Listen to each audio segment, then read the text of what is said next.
Quando líderes brigam, os desafios na formação de uma equipe ministerial.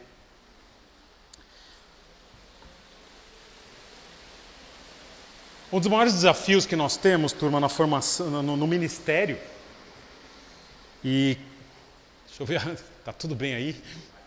Tudo certo? Ah, ok. Mais alguém está com o carro com janela aberta? Vá agora ou enxugue-o para sempre, né? Turma, um dos maiores desafios do ministério cristão tem sido a formação de equipe. Inclusive até no mundo corporativo fala-se muito clichê de se falar de que o desafio sempre são as pessoas. Mas no ministério cristão, formação de equipe se torna um desafio ainda maior porque nós estamos lidando não apenas com questões humanas, de preparo, de talento, mas nós estamos lidando muitas vezes com um trabalho cuja natureza envolve questões bem complexas como caráter, como conhecimento, como humildade. E mais, o ministério dificilmente ele é feito por uma pessoa. Normalmente são equipes, sejam equipes pastorais, sejam equipes de trabalho numa aldeia, sejam diáconos, diaconisas. E em se tratando do campo missionário, e eu estou falando isso para vocês não porque John e Rebecca estão aqui, mas já estava aqui na preparação. Nós raramente vemos missionários trabalhando sozinhos quando estão nas organizações. E pior, normalmente eles são designados para algum lugar ou escolhem algum lugar como equipe missionária para estar. E estando lá encontram pessoas com as quais eles nunca tinham se relacionado e são obrigados a viver e conviver num contexto muito limitado com irmãos em Cristo, espero, que com quem tem que trabalhar junto e trabalhar em contexto de alta pressão. Em termos de igreja local, a gente muitas vezes faz tentativas de formação de equipe ministerial, com presbitério, com formas de liderança. E muitas e sucessivas vezes a realidade é que nossos planos não saem como esperado. Acaba não conseguindo frutificar no relacionamento com algum líder. E muitos crentes, e eu me incluo nesse rol, muitos crentes por absoluta ignorância pensam que problemas em liderança, quando eles acontecem, são aquele pastor, aquele líder não sabe lidar com gente. Pois se soubesse lidar com gente, daria tudo certo. Ou então, nossa, que líder imaturo. Eles tiveram que separar ali o grupo porque são imaturos. Nós vamos ver hoje 2 líderes de alto gabarito que tiveram que lidar com um problema de escolha ministerial. E o que não se pode dizer desses camaradas, já vou mencionar o nome deles, Paulo e Barnabé, é que são pessoas de difícil trato, é que são líderes imaturos, nem mesmo que são briguentos. São 2 apóstolos, e Barnabé é chamado apóstolo no Novo Testamento. E mais, lidando com esse texto, eu vou contar a minha ignorância, né? Minha ignorância aqui. A vida inteira, eu pensei que um deles tinha razão, nessa briga que a gente vai lidar já já. Até essa semana, quando eu estudei o texto. E eu descobri que o outro tinha razão. Acontece. Essa é a beleza de lidar com o texto bíblico, porque agora eu posso dizer, sim, a Bíblia escolheu um lado aqui. E por que ele escolheu esse e não o outro, e a gente vai trabalhar já já. E talvez isso aconteça com você, eventualmente a gente emite opinião sobre um texto sem nunca lidar com ele. E essa é a nossa chance hoje de lidar com a briga. E eu vou usar essa palavra, a briga. Não saíram na mão, mas foi quase. A briga entre Paulo e Barnabé. Abra comigo então Atos. Eu vou ler um pouquinho antes da briga em si. Vou ler do versículo Atos 15, versículos 33 em diante. E nós vamos seguir até o capítulo 16, versículo 3.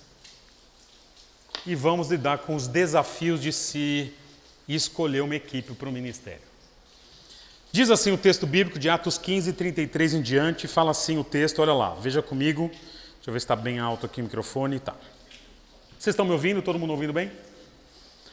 Tendo passado algum tempo ali, foram despedidos pelos irmãos com a bênção da paz para voltarem aos que tinham enviado.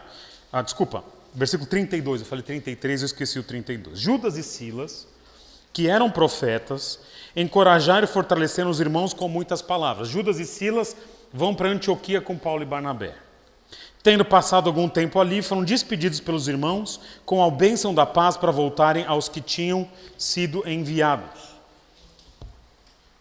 Mas Silas decidiu ficar ali. Paulo e Barnabé permaneceram em Antioquia, onde com muitos outros ensinavam e pregavam a palavra do Senhor. Agora começa o texto de hoje. Algum tempo depois, Paulo disse a Barnabé: voltemos para visitar os irmãos em todas as cidades onde pregamos a palavra do Senhor para ver como estão indo. Barnabé queria levar João, também chamado Marcos.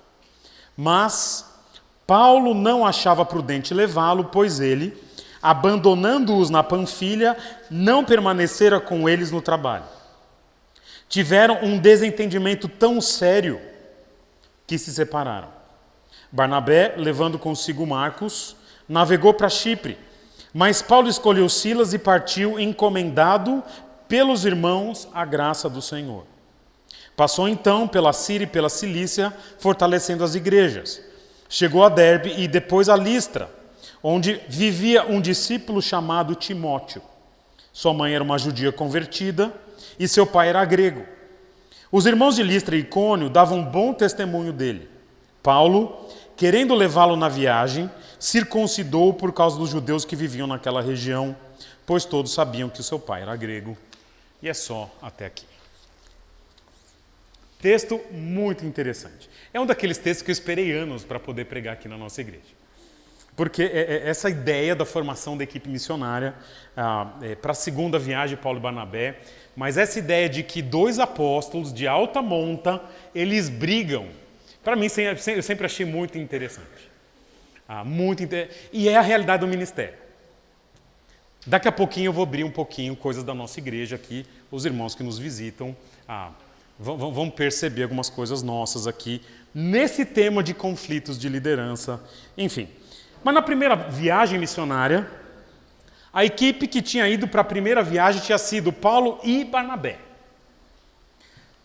Só dar um breve histórico dos dois, muitos da igreja têm acompanhado a série de Atos, mas esse histórico vai ser importante para entender que, a priori, não tem nenhuma briga entre os dois, não há nenhuma mágoa anterior. Olha que interessante. Paulo se converteu no capítulo 9, e quando ele se converte, ele começa a pregar. Ele prega ali em Damasco, quando ele se converte, indo naquele caminho para Damasco. Ele prega, os judeus não gostam, ele tem que fugir de Damasco, ele foge para Jerusalém. Quando Paulo chega em Jerusalém, ele sai de Damasco naquele sexto, aquele episódio que vocês conhecem. Quando ele chega em Jerusalém, a turma fala para a igreja: Saulo está em Jerusalém. Os apóstolos ficam de orelha em pé e falam: rapaz, aquele cara que persegue a igreja está aqui, ninguém quer papo com Saulo. Mas olha o que o texto diz, Atos 9, 26. Quando chegou em Jerusalém, tentou reunir seus discípulos, mas todos estavam com medo dele, não acreditando que fosse realmente um discípulo. Então, Barnabé o levou aos apóstolos. E lhes contou como que no caminho Saulo viu o Senhor, como lhe falara e como em Damasco ele havia pregado corajosamente em nome de Jesus. Paulo conhece a igreja de Jerusalém e os apóstolos por causa de Barnabé. Depois, quando a igreja surge em Antioquia, tem a perseguição com a igreja, e muitos vão para Antioquia. Barnabé é enviado para Antioquia e começa a pastorear a igreja de Antioquia. Ele fala: rapaz, preciso de ajuda. Quem que vai me ajudar? Atos 11, 25 vai dizer o seguinte: então Barnabé foi a Tarso procurar Saulo. E quando o encontrou, levou-o para Antioquia. Assim, durante um ano inteiro, Barnabé e Saulo se reuniram com a igreja e ensinaram a muitos. E em Antioquia, os discípulos foram pela primeira vez chamados cristãos. Barnabé, quando precisa de ajuda, lembra de quem? Paulo. e havia tal comunhão entre eles ali, a igreja frutificando tanto, que a cidade reconhece que ali viviam pessoas parecidas com Jesus Cristo e dão nome de cristãos àquela turma de Antioquia. E para coroar essa parceria, Atos capítulo 13, quando a igreja de Antioquia está lá frutificando, está bem, o Espírito Santo conversa de alguma forma com a liderança ali da igreja e diz: eu quero que você me separe 2 pessoas. Atos 13, na igreja de Antioquia havia profetas e mestres. Barnabé, provavelmente o principal. Simeão, Lúcio de Cirene, Manaém. Enquanto adoravam o Senhor e jejuavam, disse o Espírito Santo: separem-me Barnabé e Saulo para a obra que eu os tenho chamado. E assim, depois de jejuar e orar, impuseram-lhe as mãos e os enviaram. Quando o Espírito Santo pensa em alguém para trabalhar junto na primeira viagem missionária, Paulo e Barnabé. E eles fazem aquela primeira viagem missionária que nós estudamos aqui na igreja, indo ali, toda a região da Galácia, um monte de perseguição, milagres, pregam o evangelho, vivem o evangelho como equipe. No meio do processo, Marcos abandona os 2, voltam para Antioquia, depois vão para Jerusalém, voltam para Antioquia de novo, está tudo bem lá. E olha o versículo 35, de Atos capítulo 15. Paulo e Barnabé permaneceram em Antioquia, onde com muitos outros ensinavam e pregavam a palavra do Senhor. Está tudo bem. Até que Paulo tem uma ideia. Versículo 36. Algum tempo depois, Paulo disse a Barnabé: voltemos para visitar os irmãos em todas as cidades onde pregamos a palavra do Senhor, para ver como estão indo. Paulo fala: quer saber? Estamos aqui, está tudo bem. Paulo tem esse coração de um evangelista, mas ele tem esse coração de alguém que não é só pregar o evangelho pela primeira vez. Paulo, ele quer pastorear essas pessoas. Porque o trabalho missionário não é só o primeiro contato com o evangelho, é o fortalecer igrejas. E isso demanda trabalho, demanda tempo. Paulo, a essa altura, já deve ter escrito a carta aos Gálatas, que é dessa primeira viagem missionária. E Paulo, então, ele diz assim: olha, nós precisamos fortalecer essa turma. E vocês sabem, sempre é muito bom receber irmãos mais experientes na fé. A nossa igreja vai ter o privilégio de receber um dos pastores com os quais eu mais converso. Se Deus quiser, no aniversário da igreja do ano que vem, o pastor que tem quase 40 anos de ministério vai pregar aqui na igreja. E os irmãos vão ver como é rico a igreja receber alguém que tem uma experiência vasta, muito maior que nós temos. E Paulo e Barnabé têm essa experiência e Paulo fala: vamos lá compartilhar com as igrejas que já existem. E aí chega o primeiro desafio na montagem de uma equipe ministerial, versículos 37 a 40. Barnabé queria levar João, também chamado Marcos. Mas, e aí começa esse mas, já vem, né? Mas, tá tudo bem, Barnabé fala: vamos levar o Marquinhos, vamos.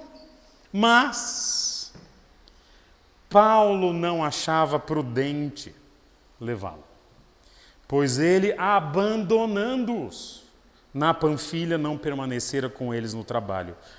E aí vem a bomba. Tiveram um desentendimento tão sério que se separaram. Barnabé, levando consigo Marcos, navegou para Chipre, mas Paulo escolheu Silas e partiu, encomendado pelos irmãos à graça do Senhor. Primeiro grande desafio na montagem de uma equipe ministerial, seja ela pastoral, seja ela missionária, é o desafio de quem não levar. Joga pra gente aí, Arthur. Saber quem eu não quero. Paulo sabe muito bem o que ele não quer. Muita gente acha que quando líderes discordam, quando há divergências irreconciliáveis, Como eu já disse antes, talvez nós estamos diante de pessoas imaturas. Sério? Alguém vai chamar Paulo e Barnabé de imaturo? É interessante que muitos estão prontos a emitir opinião sobre separações e brigas e discussões, especialmente entre líderes. Se sentem talvez no direito de avaliar alguns problemas que surgem no dia a dia da liderança, seja de uma igreja, seja de um ministério, mas talvez não compreendem que algumas divergências são necessárias e são positivas. É isso que eu quero provar para vocês hoje. Conversando com esse pastor que vai vir aqui na igreja, em momentos em que a nossa igreja passou por dificuldades na liderança,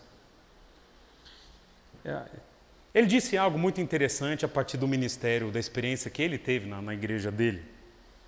Nesse processo da gente buscar pessoas para nos auxiliar na liderança de uma igreja, as pessoas não sabem os bastidores, não conhecem, não estão no dia a dia da liderança. Para ser honesto, não deveria ser assim, mas é assim. Muitos irmãos da igreja sequer sabem os requisitos para determinados ministérios. São bíblicos, são expressos, mas nunca lidaram, não é do dia a dia, da prática do indivíduo. Mas, quando as igrejas vão, e muitas são assim como a nossa, você faz um processo meio que de tentativa e erro. Vamos tentar dessa forma, com essas pessoas. Vamos tentar dessa outra, com essas outras pessoas. As pessoas acham que pastor não erra. Acertou, é ungido, né?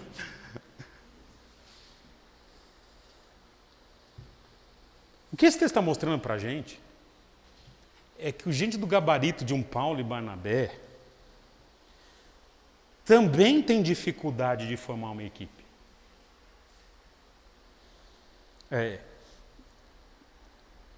E eventualmente acontece, turma, que esses processos de tentar formar equipe, eles vão se sucedendo com alguns fracassos. E quando isso acontece, é muito fácil a gente dizer assim, nossa, isso foi o que esse pastor disse para mim. Muitos vão fazer uma avaliação, Pedro, de processos sucessivos que não dão certo, em 10 anos, 15 anos. Olha, eu sou pastor dessa igreja há 10 anos. Nossa, realmente não dá, com aquele cara ninguém consegue trabalhar. Que foi a avaliação que eu fiz, ignorantemente falando, da pessoa do apóstolo Paulo. Que aconteceu com esse pastor amigo meu, que aconteceu aqui, que aconteceu em outros lugares. Quando não dá certo um ou outro processo de forma sucessiva, a gente eventualmente fala, interessante. Eu quero mostrar para vocês hoje. Eu sempre achava que Barnabé tinha esse coração, poxa, coitado, Marcos vai ser um camarada muito útil no Novo Testamento depois. Tá vendo? Barnabé acertou. Ele sabia, ele cuidou. Mas não é isso que o texto vai mostrar para a gente.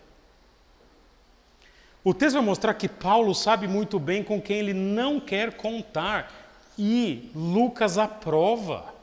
Lucas o texto, inspirado por Deus, o autor impelido pelo Espírito Santo, coloca aqui da ideia de que Paulo estava certo.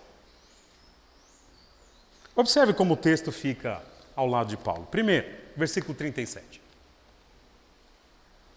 Barnabé queria levar João, também chamado Marcos. Perceberam aí, não? Não. Porque essa palavra que a gente lida aí como queria, tem a ideia de tinha o propósito ou tinha o firme propósito e usando uma forma mais, como eu diria, contínua, aqui da forma que é colocado esse verbo aqui,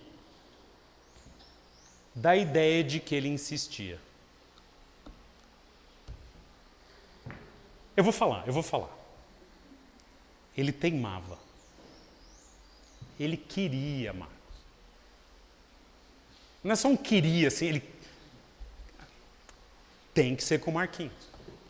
A gente vai, mas com o Marquinhos. Me dá uma ideia de uma certa inflexibilidade aqui. Turma, difícil trabalhar em equipe assim, né? Não, sem o Marcos eu não vou. Mas Barnabé, pior. Não está no texto. Isso é muito falado na história da igreja, está em outro texto que eu vou ler para vocês. Mas havia uma questão de parentesco envolvida. Colossenses capítulo 4, versículo 10 diz assim: Aristarco, meu companheiro de prisão, envia saudações, bem como Marcos, primo de Barnabé. Primo ou sobrinho. A gente não tem certeza da relação de parentesco, mas são parentes. O que não quer dizer grande coisa. O que eu sei é o seguinte: sempre que equipe ministerial envolve família, não quer dizer que seja ruim, mas tem um fator a mais. Só isso. Aliás, eu conheço equipes pastorais com famílias, são excelentes. Mas sempre se corre um risco a mais. Eu não vejo problema de ter eventualmente, aliás, seria um orgulho, né? É o João, né? Com o pastor aqui. Se a igreja quiser, com os mesmos requisitos dos outros. Mas é perigoso. É perigoso. Ser perigoso quer dizer que seja errado. É necessário separar muito bem as coisas. O texto não deixa claro, você vê que ele nem menciona. Lucas não quis colocar esse fator. Mas o que eu sei é, Barnabé insistia. Leva o Marquinhos. Segundo argumento em favor da perspectiva de que Paulo está certo aqui, versículo 38. Primeiro, então, havia uma insistência. Segundo, versículo 38, mas Paulo não achava prudente levá-lo, pois ele, abandonando-os na Panfilha. É interessante. Quando Marcos deixa a equipe missionária em Atos 14, a palavra que é usada ali por Lucas é deixou a equipe. Mas aqui não é uma palavra tão neutra assim. Ele é a palavra usada para deserção, para fugir, para abandonar. É uma palavra que naturalmente tem uma conotação negativa. Então Lucas, quando escolhe a palavra, ele fala o seguinte: ele abandonou, ele desertou a equipe. Ou seja, Marcos errou naquela primeira viagem. Não estou dizendo que não pode haver restauração. Não é isso que o texto bíblico está mencionando. Está dizendo que nem sempre a restauração deve acontecer da mesma forma que foi o abandono. O R.C. Sproul, ele menciona no comentário de Atos, e eu não sei de onde ele tirou isso, não estava referenciado, mas ele menciona que Marcos vai se juntar a Barnabé nessa viagem para Chipre e vai abandonar Barnabé. De onde ele tirou isso, eu não sei. Pode ser que de alguma fonte histórica que é extra neotestamentária, que a gente não tem. E ao abandonar Barnabé, aí ele escreve seu evangelho. Mas seja como for, independente do que vai acontecer depois ou não, o que eu sei é Paulo já tinha motivos para dizer, por um tipo de trabalho desse, de ponta, pioneiro, eu não quero contar com alguém que já tem um histórico ruim comigo. Ou conosco. Porque nem todo mundo, turma, está preparado naquele momento para todo tipo de ministério. Para alguns, certos ministérios são muito pesados. Pensa comigo. O que vocês acham do ministério de pessoas que pregam na Cracolândia, em São Paulo? É bom ou não é? Não é legal pregar o evangelho? É bom ou não é? Então nós vamos, semana que vem, enviar os nossos adolescentes e crianças para trabalharem lá. Vamos? Vocês topam? Podemos até enviar. Vamos esperar crescer um pouquinho? Entende? Vou pôr uma criança de 8 anos lá para trabalhar 8 horas ali. Não é o momento. Vai dar ruim. E é interessante que Paulo diz, para esse tipo de trabalho, ele já abandonou uma vez, na mesma região, inclusive, para onde Paulo está indo. E último argumento a favor de Paulo, que não pesa muito a favor de Barnabé, versículo 40, olha o que diz. Mas Paulo, versículo 39, tiveram um desentendimento tão sério, que eu vou lhe dar já, que se separaram. Barnabé, levando consigo Marcos, navegou para Chipre. Mas Paulo escolheu Silas e partiu. E olha agora. Encomendado pelos irmãos à graça do Senhor. Não há nenhuma menção neste texto a Barnabé ter sido encomendado pela igreja. Não quer dizer que não foi. Só há um silêncio aqui que o autor bíblico preferiu dizer. Para Barnabé tem silêncio. Para Paulo, a igreja está apoiando o trabalho de Paulo. Junto com Silas. Então me parece que há uma tomada de posição. Ele abandonou, Barnabé insistia, Marcos abandonou, desertou, e a igreja encomendou Paulo e Silas. O que eu estou dizendo com tudo isso? Para montar uma equipe ministerial, talvez em primeiro lugar, seja importante a gente estabelecer limites de com quem a gente não quer trabalhar. Porque há pessoas que acham que deveriam atuar em alguns ministérios de frente, de ponta, e só elas acham. Elas e talvez a mãe. Às vezes o cônjuge. E só. Ou o primo. E é interessante que, às vezes, não é que a pessoa não deve estar no ministério como um todo, talvez não naquele ministério. Ou talvez não naquele ministério, naquele momento. Ou talvez não está em ministério nenhum. E está tudo bem. Não é menos crente por causa disso. Não é menos útil por causa disso, porque naquele ministério não pode estar. Marcos é um homem extremamente útil no Novo Testamento. Ele é citado inúmeras vezes. Ele é citado, então, por exemplo, como eu mencionei para vocês, em Colossenses 4, que são alguns anos aqui depois dessa viagem.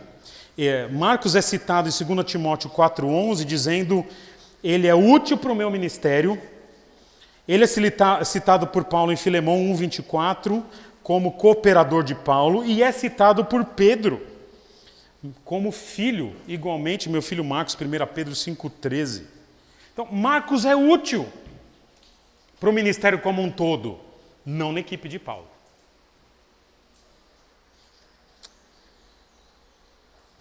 E aí chega, para a gente lidar ainda, só para vocês saberem, então essa primeira parte é mais longa, depois os outros pontos são bem mais rápidos. Quero lidar então agora com esse desentendimento de Paulo e Barnabé, a palavra que é usada aqui. A palavra que é usada, a palavra que tem uma palavra em português que veio dessa palavra grega quase que literalmente, é uma palavra paroxismo, que significa, na literatura médica, um ataque. Quando alguém tem um ataque epilético, é chamado de um paroxismo, como que é? Epileptiforme. É um ataque epilético.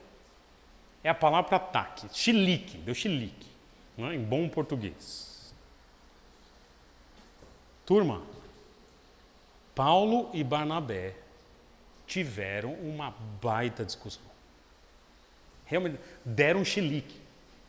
Um ataque. Por isso que é traduzido um desentendimento tão sério. Mas quando você observa as citações posteriores de Paulo a Barnabé, ele não cita Barnabé com mágoa. Barnabé vai aparecer em 1 Coríntios 9,6, dizendo que tanto ele quanto Barnabé têm o direito de não trabalhar para receber sustento. E é citado em Colossenses 4,10, como já mencionei para vocês. Eles seguem a vida em paz. Sabe por quê, turma? Faz parte do ministério cristão ter sérias divergências a ponto de não dar para trabalhar junto com alguém. Faz parte. Não é o Pedro, não é o fulano, o ciclano, não é o Paulo, não é o Barnabé, é a natureza do que Deus tem para a igreja, eventualmente. Ele usa essas coisas. E eu quero, então, trabalhar um pouquinho, rapidamente, a nossa história aqui, para os irmãos da nossa igreja aqui. E uma das questões da nossa história tem que ver da igreja de onde nós viemos. As pessoas me perguntam, é muito comum, Pedro, como que ficou o relacionamento da igreja com a igreja da qual a sua igreja veio? Vamos ser honestos aqui, ninguém quer saber de igreja. Só quer saber como é o seu relacionamento com os pastores. A nossa igreja ficou independente em 2018, num processo em que a igreja mãe ofereceu independência. Mas os irmãos que estavam aqui sabem que foi bem difícil. Tem um irmão, eu já encontrei com ele umas 5 vezes, ele não é pastor, ele foi um pastor, mas ele não é um pastor hoje. E as 5 vezes que eu encontrei, ele me perguntou: e aí, vocês conversam, vocês são amigos?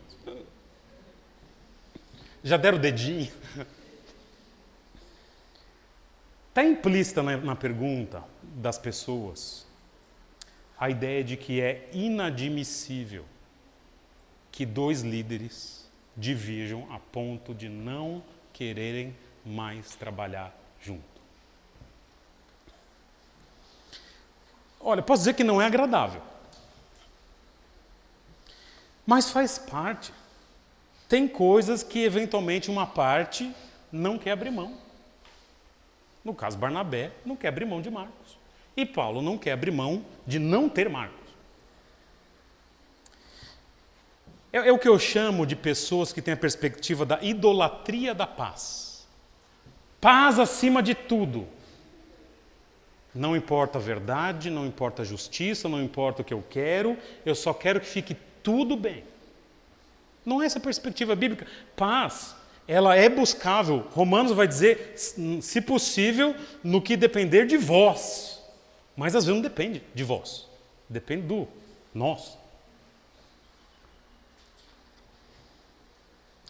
O que eu costumo responder? Do nosso lado, e eu respondo isso muitas vezes em nome da igreja, porque eu sei que é verdadeiro. Nós não temos mágoa, muito pelo contrário. Eu acho que o sentimento que ficou na nossa igreja é um sentimento de profunda gratidão. A gente, eu tenho tido muitas, me esforço para só mencionar, e eu vou mencionar nominalmente aqui, com muito carinho, Pastor Marcos e Pastor Thomas. Vocês são testemunhas disso. E mais, eu vejo os irmãos da igreja tratando com muito carinho. Encontram na rua, dão um abraço. Porque está tudo bem. O que foi, já foi tratado, já foi lidado, passou. E eu tenho enorme gratidão, porque estão aqui do lado de cá do púlpito. Muitas das coisas boas que nós temos na igreja veio deles. Doutrinariamente, eclesiologicamente, foram eles que trouxeram para a nossa igreja. Pessoas que Deus usou e usa grandemente. Mas Deus tinha um plano melhor. Em vez de 2 igrejas, ou 3 no caso, eram 3, estarem sempre juntas e unidas, ele fez como Paulo e Barnabé, criou núcleos diferentes que seguem para um reino e conseguem um alcance maior. E as divergências?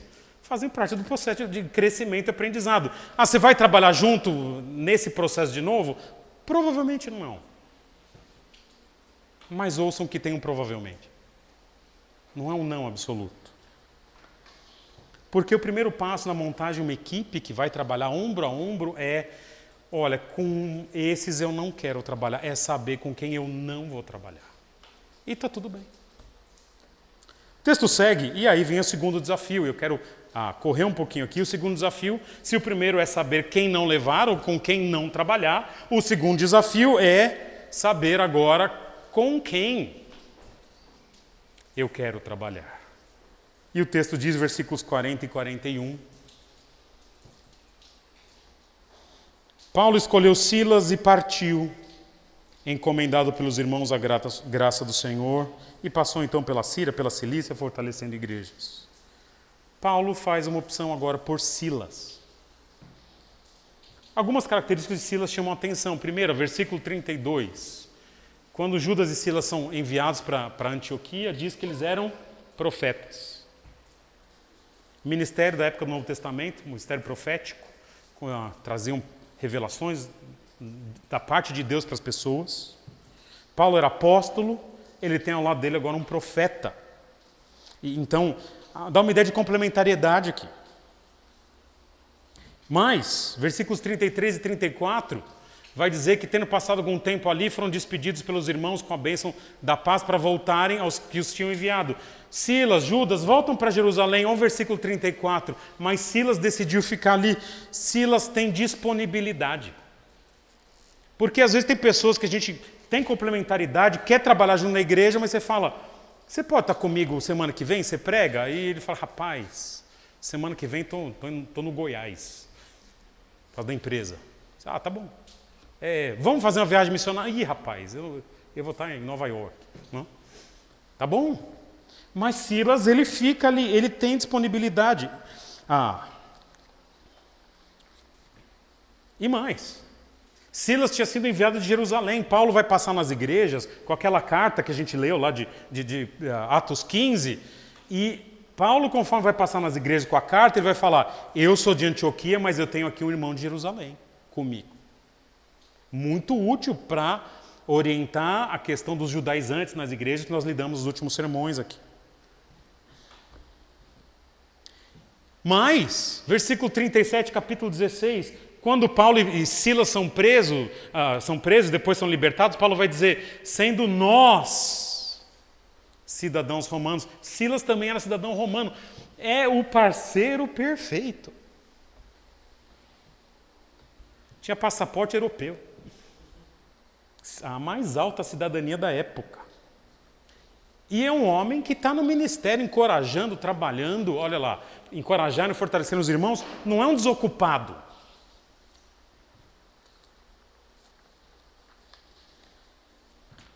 E Paulo percebe essas qualificações em Silas, ele é um profeta, ele tem disponibilidade, ele é cidadão romano, ele vem de Jerusalém. E é interessante que Silas aparece no Novo Testamento inteiro. Em Atos até o capítulo 18, depois aparece em 2 Coríntios 1,19, 1 Tessalonicenses 1:1, 2 Tessalonicenses 1:1, 1 Pedro 5:12, porque ele tem um outro nome romano, que é Silvano. Então ele aparece, nós estamos certos nisso. Outras vezes no Novo Testamento, sempre tratado como um homem fiel e um ótimo cooperador.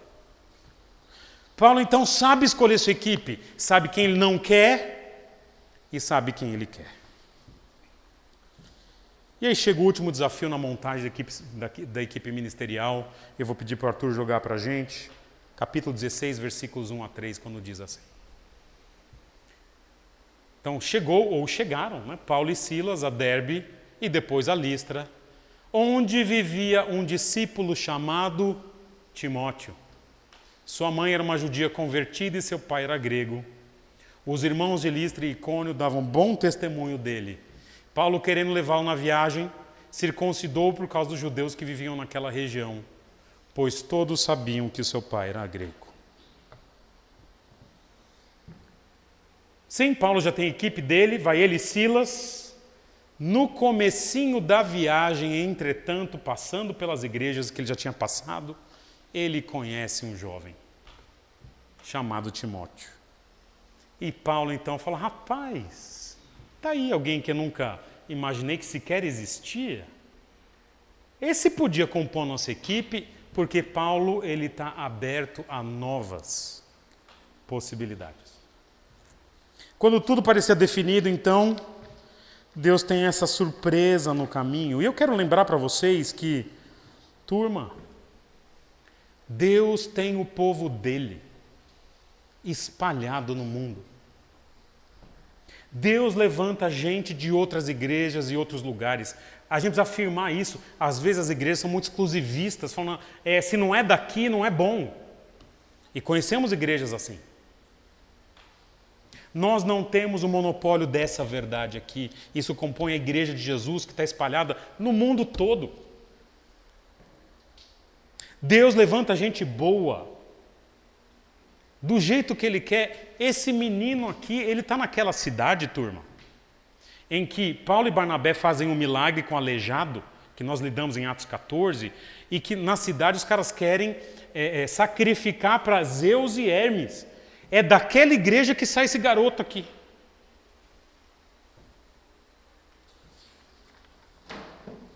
E é interessante que eles passam por lá, e esse menino tem uma mãe chamada Eunice, uma avó chamada Lloyd. De alguma forma esse garoto se converte ouvindo testemunho não diretamente de Paulo, mas da mãe e da avó. E mais, o texto diz, olha lá, versículo 2, os irmãos de Listra e Icônio davam um bom testemunho dele. O menino, ele é conhecido não só numa cidade, na outra também. Bom testemunho. E Paulo fala, quer saber? Vamos com a gente, Timóteo. Só que o menino tem a mãe dele que é judia. E já que tem essa tensão entre judeus e gentios na igreja, a cidadania judaica era transmitida pela mãe. Você chega com o menino e fala, a mãe dele é judia.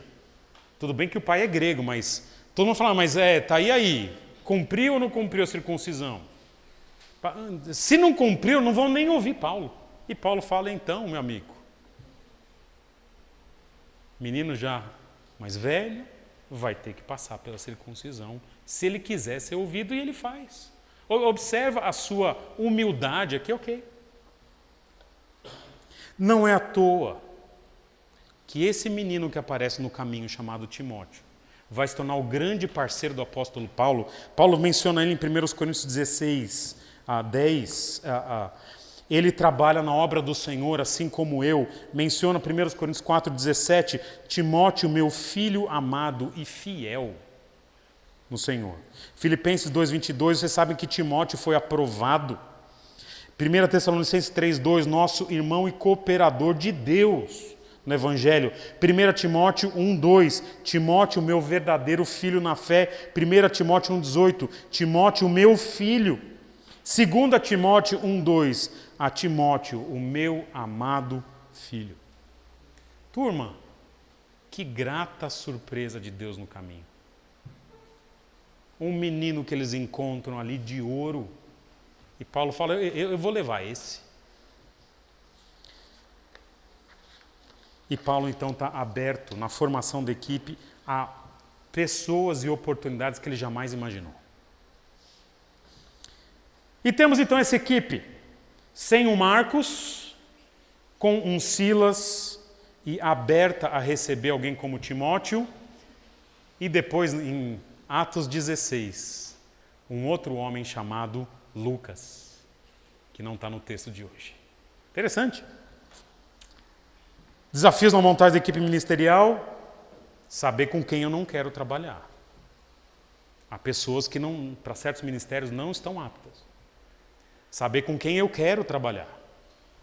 Mas também está aberto a novas possibilidades. E eu quero terminar fazendo uma aplicação para a nossa realidade e tudo mais, talvez para a sua realidade ministerial, pessoal e tudo mais. Boa parte da vida cristã tem que ver com quem eu vou trabalhar junto na igreja e nos ministérios.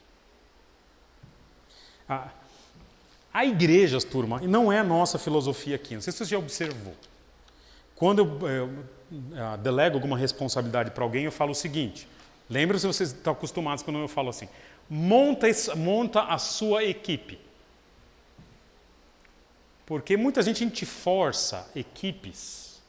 Vamos pôr aqui fulano, quem sabe, né, se dão tão mal, a gente põe eles juntos, né? Aí os 2 que se davam mal, agora são 10 que se dão mal. Né? Talvez não seja sábio. Talvez o sábio seja, olha, monta a sua equipe. E com esse não deu certo? Tudo bem, a gente aproveita de alguma forma.